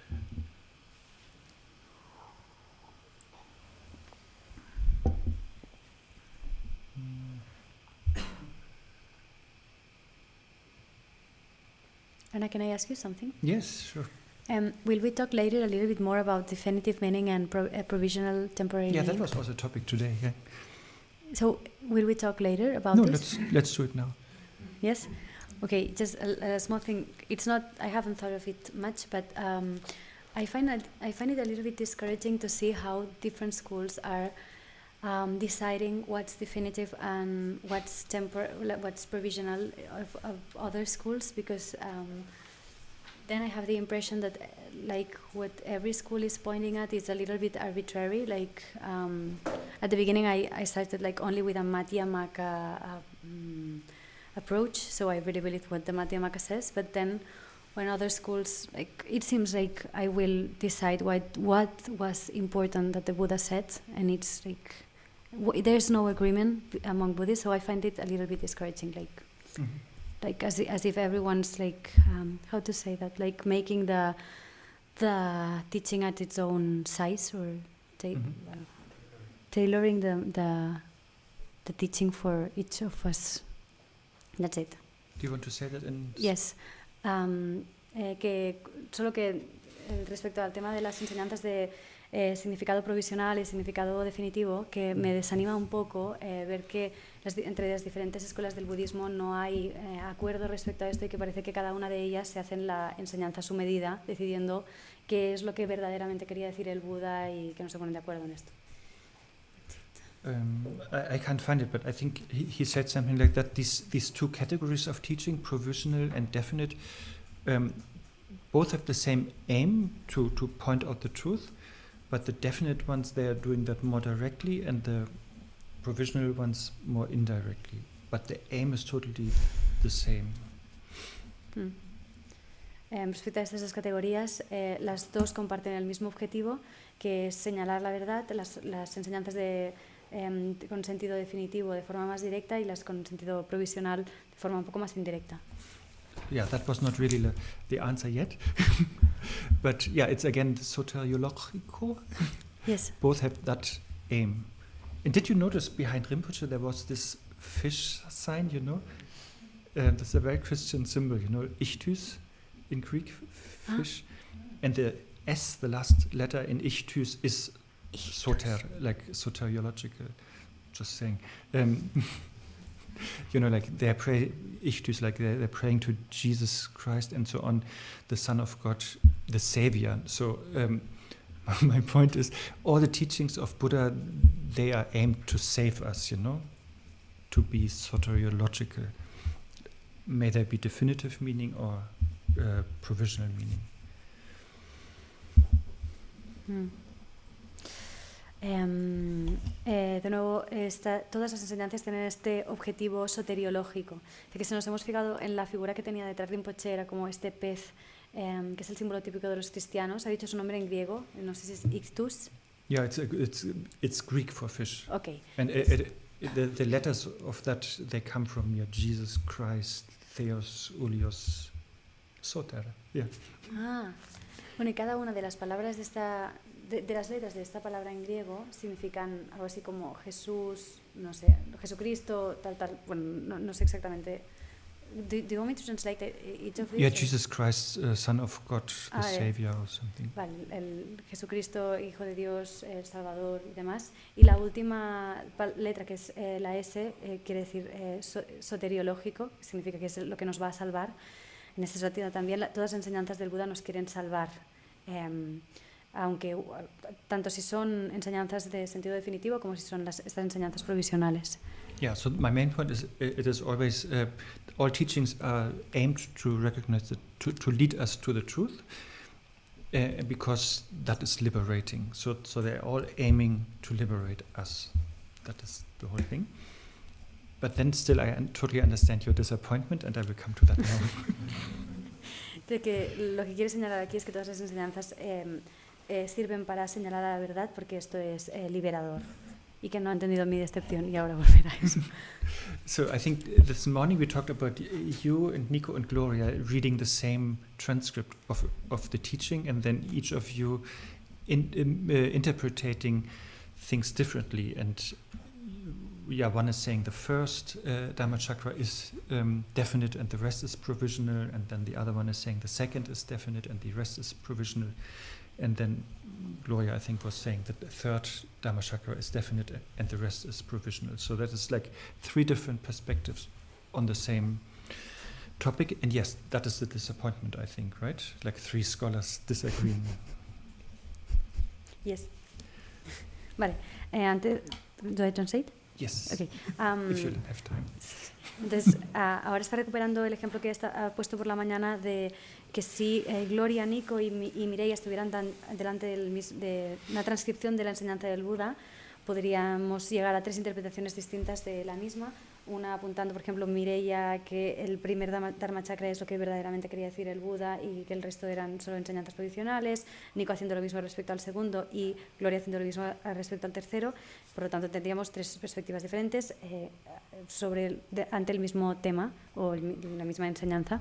Of course, you three, I was making it up. I was just, without asking, using you as as examples.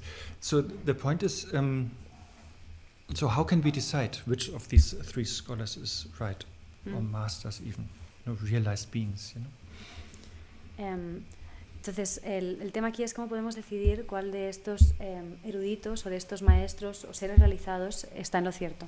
Yeah, I mean, we should not go by gender, I think, or by where they're coming from or beauty, but how do we decide that? That's really difficult. Should we use logic? Or I don't know. Can I say something? Well, first I translate. Ha dicho, no podemos decidir quién está en lo cierto en función del género o de dónde provienen o su belleza. Entonces dice, realmente cómo lo decidimos. ¿Lo hacemos a través de la lógica? No sé. And I don't think there can be ever an agreement, actually, But that's not bad, because it's only about liberation. So if Gloria is thinking, let's say, the third Dhamma chakra is the definite and the rest is more like indirect teaching, then that is maybe the best way for her to see the teachings that make her enlightened most fastly. I don't know if that still makes grammatically sense. And Nico is thinking the same about his version of interpreting only the second to be definite. So everybody has a different perspective, and that makes personal sense for their own liberation. Y cree que no podría haber ningún tipo de acuerdo y que esto no es algo malo, porque como solo se trata todo esto de la liberación, si Gloria piensa que es el tercer giro de la rueda del Dharma el que tiene más sentido definitivo, esto puede ser que sea lo mejor para ella y lo que la lleve a la iluminación de forma más directa o más rápida, y Nico puede tener la misma convicción respecto a su propia versión, y cada uno tendría su propia perspectiva personal que puede acercar más a la liberación. It can be really more complicated, like maybe Nico's, it's more safe to use Nico because he will not, he understands how that I mean well. So, and maybe Gloria is right, you know, let's say in this example, but Nico still thinks his version is better, and that is maybe true also for him for the next 2 years, you know. But then, thanks to practicing that view for 2 years, then he is removing certain obscurations that then opens himself up to Gloria's view. But if he would have to practice Gloria's view right from the beginning, that would not have done the trick, you know. Then he couldn't practice that maybe at that time. Do you understand? Yes. Sometimes a seemingly wrong view is maybe a good first step, you know, to do. Yes. Dice, puede ser también un poco más complicado, podría ser que, va a coger el ejemplo de Nico, si Gloria está en lo cierto, pero Nico aún así cree que su versión es mejor, eso puede tener sentido para él durante, por ejemplo, 2 años, en los que gracias a la visión que está practicando, a lo que le encuentre sentido, entonces acaba eliminando ciertos oscurecimientos que lo acercan a la visión de Gloria. Pero si hubiera practicado de entrada la visión de Gloria, no le hubiera servido para él. O sea que a veces estas visiones erróneas pueden ser útiles como un primer paso. So I don't know, maybe I make it too complicated. The main thing is it's about liberation. What brings one person most quickly to liberation? And then Buddha, out of his wisdom, compassion, skillful means, he was teaching that to one person, so that this person is getting that message. If that person starts to think that message is the ultimate truth and all the other ways of understanding are wrong, then that is a problem. But if that person receives the message as his or her personal instruction and then uses it, then that's how it was meant to be. Entonces, lo más importante aquí es que todo esto trata de la liberación y que el Buda, desde su visión, su compasión y sus medios hábiles, a cada persona le dio un determinado mensaje. Y si esa persona se toma ese mensaje como la verdad última y todo el resto entiende que son provisionales, entonces ahí sí tenemos un problema. Pero si se lo toma como una instrucción personal y la utiliza, entonces todo está bien. So we will not come to any objective academic conclusion, you know, which view is the best, because it's individual and it's only about liberation. And there are sometimes very strange methods or teaching can lead to the quickest, best result.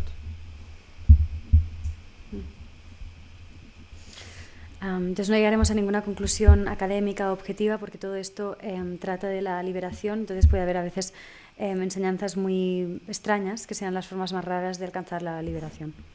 Okay, last, and then please somebody else speaks. But last example of Rinpoche for that, Tungsa Khensa Rinpoche, and I know most of you are vegan, and that's not against you. I'm just using that example because it's so easy. So let's say Buddha is sitting there, and then one person, like one vegetarian, is coming, and then one meat eater is coming to Buddha. They both sit in front of Buddha. Y ahora utilizará un último ejemplo de Rinpoche, de Zonsa Khensa Rinpoche.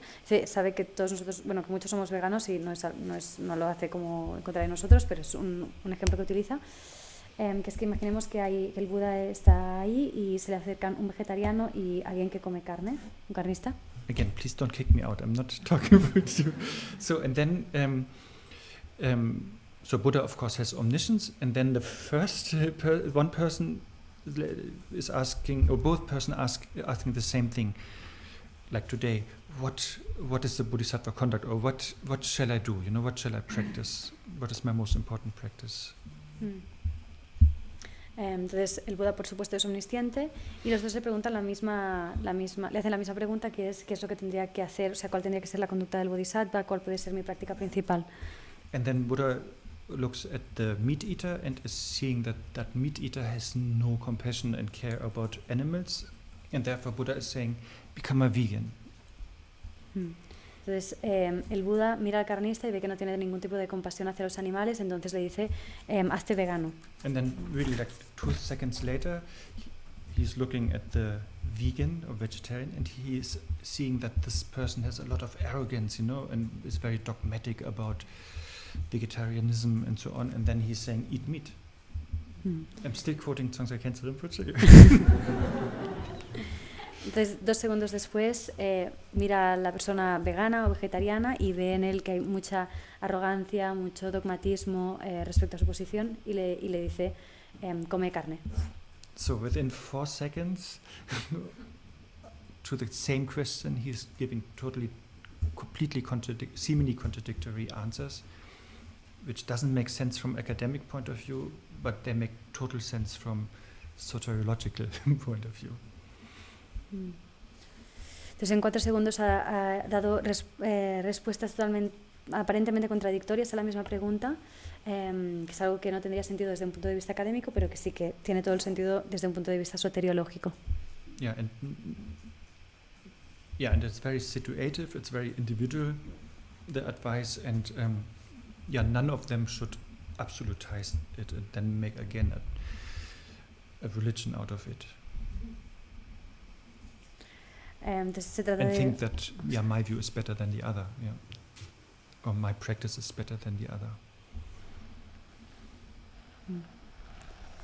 Por lo tanto, se trata de un consejo muy situacional, muy individual, y ninguno de ellos debería absolutizarlo o convertirlo en una religión y pensar que su práctica es mejor que la del otro. Okay, that is just to point out, that teachings can be contradictory, they're obvious contradictory, but they both help, like these teachings, they help both of these students who came in front of the Buddha. Esto es todo para señalar que las enseñanzas pueden ser contradictorias aparentemente, pero que de todos modos pueden ayudar. Por ejemplo, en este caso ayudaron a estos 2 estudiantes, estas instrucciones contradictorias. Having said that, now coming to the topic of being vegan and vegetarian, Rinpoche is totally in favor of not killing animals, not abusing animals, not misusing animals, of course. That is now another topic, Entonces, como ha salido el tema del vegetarianismo y del veganismo, Rinpoche es totalmente de acuerdo con no matar animales, no abusar de ellos, no maltratarlos. Pero esto es otro tema.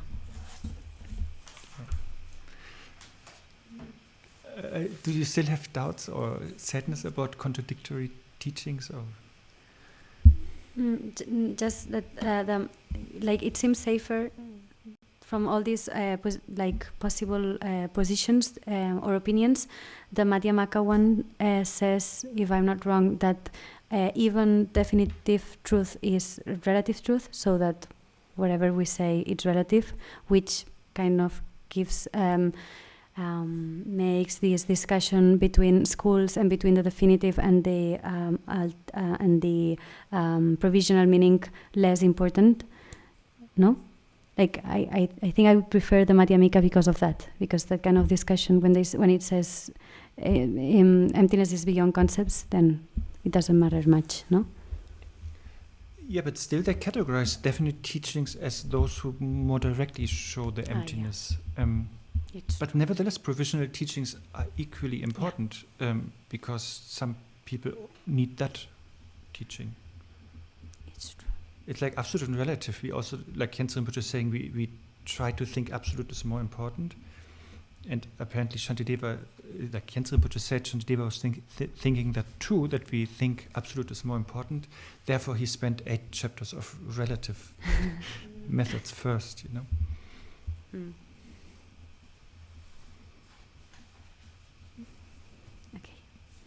Bueno, Arne le he dicho que el Madhyamika podía estar bien porque sacaba peso a esta distinción entre lo relativo y lo absoluto, porque al final acaba diciendo que todo es relativo porque es conceptual.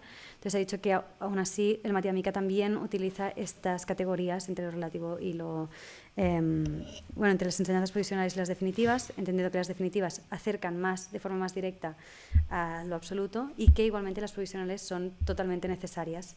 Entonces, por ejemplo, Rinpoche, hablando de Shantideva, dice que como justamente tenemos la tendencia a pensar que lo absoluto es más importante, justamente por eso dedica 8 capítulos a lo relativo, ¿no? Haciendo que el método sea lo importante, o sea, sea lo primero, y después 1 o 2 a lo absoluto.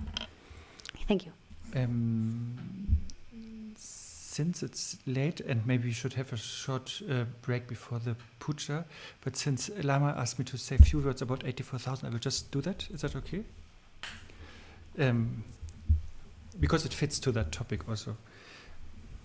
So 84,000, as you know, is a project started by Rinpoche, but now also many, many other masters are on board, and he's not claiming to be the one, but it should be really like a project of everybody, sort of.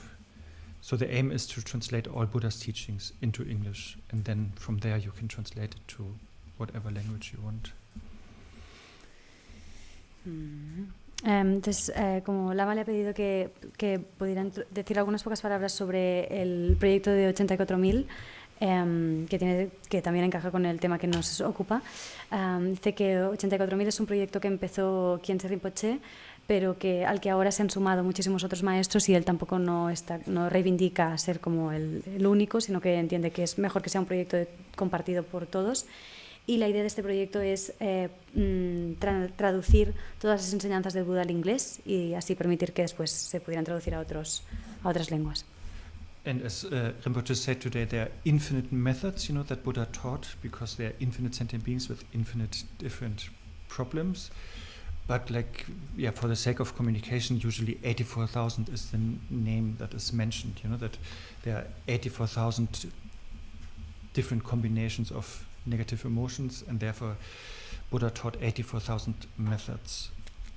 And each method can be one word or can be like thousands of lines, doesn't matter, but it's 84,000 methods that he taught. Entonces, como decía Rinpoche, el Buda enseñó infinitos métodos porque hay infinitos seres sintientes y que tienen infinitos problemas a su vez, pero para entendernos normalmente se coge esta referencia de los 84.000, eso que se menciona, porque se entiende que hay como una combinación, hay 84.000 combinaciones de emociones aflictivas, entonces a las que corresponden 84 métodos que pueden ser una palabra o muchos versos.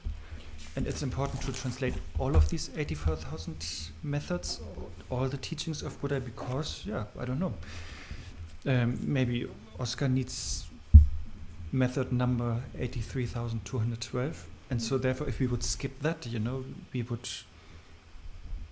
block Oscar's progress, So therefore all 84,000 need to be translated.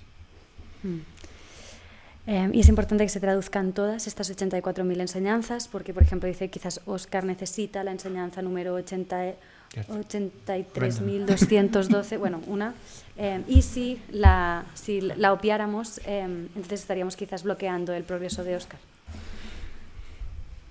And if we block his enlightenment, then all the students that are waiting or that needing him to be enlightened, also we delay their enlightenment, and this is a big impact,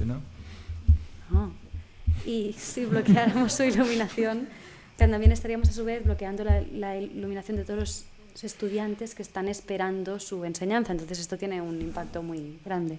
So the point is therefore all that needs to be translated, and there's a website 84,000.co, and I forgot to check, but what the progress is, how many pages are already translated, but you can find that there. Entonces el tema es básicamente que se tiene que traducir todo, y hay una web que recoge todos los otros traducidos, es 84.000.co, y he olvidado mirar cómo están progresando, o sea, cuántas páginas se han traducido, pero esto lo podemos ver ahí. And of course maybe that was noticeable already with the Madhyamika thing, Buddha is always the source, even though Nagarjuna is very famous as being a Madhyamika teaching, it is all coming from Buddha Shakyamuni. So 84,000 wants us to go back to that root, sort of. Oh here we can see the thing.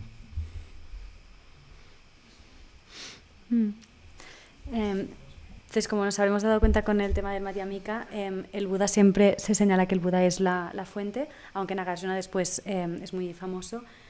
Pero la idea es traducir, la idea de 84.000 es volver a esta fuente, que es la del Buda como raíz del resto de enseñanzas. And usually there are like 4 things what we all can do for that big vision of the longevity of Dharma, basically. Básicamente se dice que hay 4 cosas que podemos hacer para participar de esta visión amplia de asegurar la longevidad del Dharma. So first is like create awareness that project exists and that it's important. La primera es despertar la sensibilidad o la conciencia de que este proyecto existe y que es importante. And the second is maybe financially supported. La segunda es dar apoyo económico. And the third is becoming a translator yourself. It's from Tibetan, Chinese or Sanskrit into English. La tercera es hacernos traductores del chino, del sánscrito o del tibetano. And inglés. The fourth one, and I think we already have a candidate, make children like Mila and train them to be translators. Y la cuarta, y creo que ya tenemos un candidato, es tener hijos y como Mila y hacer que sean traductores. It is or create awareness in Mila that is an important project, so that he is spreading that awareness, But that are sort of 4 things that we can all do. And hacer que Mila entienda que que sepa que este proyecto existe y que es importante y que también pueda como compartirlo. Estas son las 4 cosas que podemos hacer. And of course, the most important thing is really like use it, like read the sutras, contemplate on them, practice them, meditate on them. Y lo más importante es, por supuesto, que lo utilicemos, que leamos los sutras, que los contemplemos, que los practiquemos, que meditemos en ellos. That's it. Yeah. Do we need a room for this? No, but the big question comes because there are, of course, also tantras, and then I don't know what 84,000 is deciding. Yeah, it says like there's an exclamation mark on some of them.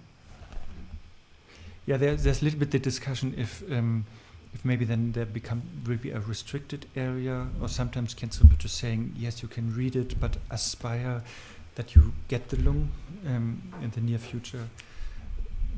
Yeah, but I think it's not totally decided yet. But there's definitely a disclaimer, which I can't read. Yeah. But the sutras, don't need a lung normally. Me ha hecho la pregunta de que si necesitamos un lung, una transmisión oral para acceder a estos textos o a los tantras, y dice Arne que no está totalmente decidido, que hay un poco de discusión al respecto, que a veces Rinpoche ha dicho que si leemos alguna cosa para la que no tenemos como el permiso, podemos leerlo, pero como manteniendo la aspiración de poder recibir el lung en algún momento. Pero no se ha decidido del todo, porque también se está hablando de hacer como un área más restringida. Pero bueno, para los sutras sí que no necesitamos ningún permiso. Y hay algunos que tienen, decía Oscar, como un señal de exclamación que señala qué es lo que se necesita para leerlo. Just because I wasn't asked, but there's also another big translation project. It's called Khyentse Vision Project, and it's very similar. The Jamyen Khyentse Wangpo's text will be translated into English. This will last for 25 years until that is finished.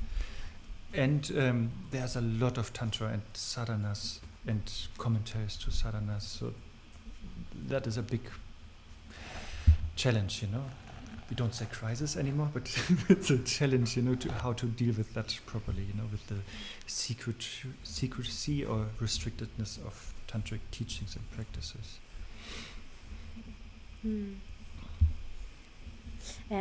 Hay otro proyecto que es Khyentse Vision Project, el proyecto de la visión Khyentse, en la que se está traduciendo muchas escrituras de Khyentse Wangpo, y va a durar durante 25 años hasta que se haya terminado, y lo que hay básicamente es muchos tantras, muchas sadhanas, muchos comentarios a las sadhanas, y justamente este es uno de los retos, que es cómo lidiar con este carácter más secreto, más restringido del tantra. But I think since everybody has trust in Lama here, so in doubt, ask him how to deal with a specific Text tantra, text or sadhana. Yes, exactly. That's it. Dice que bueno, de todos modos, como todos confiamos con Lama, podemos contrastar con él cómo lidiar con un texto tantra específico. Antes he dicho que este proyecto último se parece mucho al de 84.000, pero está traduciendo otras cosas. Okay, I think that's sort of it. Okay. You might know some of these people. Oh.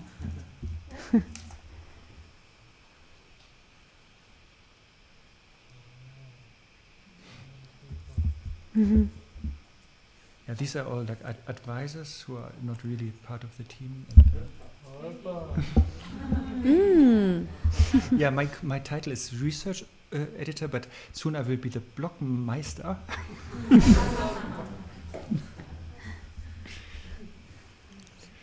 Yeah, I think that's it. So when do we start with the puja? A quarter past? 8. La puja és a les 8:15. En un quart d'hora. Diu, al Miki que li aniria bé que li donéssiu un cop de mà per muntar la sala. Dios, fem una dedicació? Yeah. No? Ok. Yeah. Hey, yes, it is. Ok.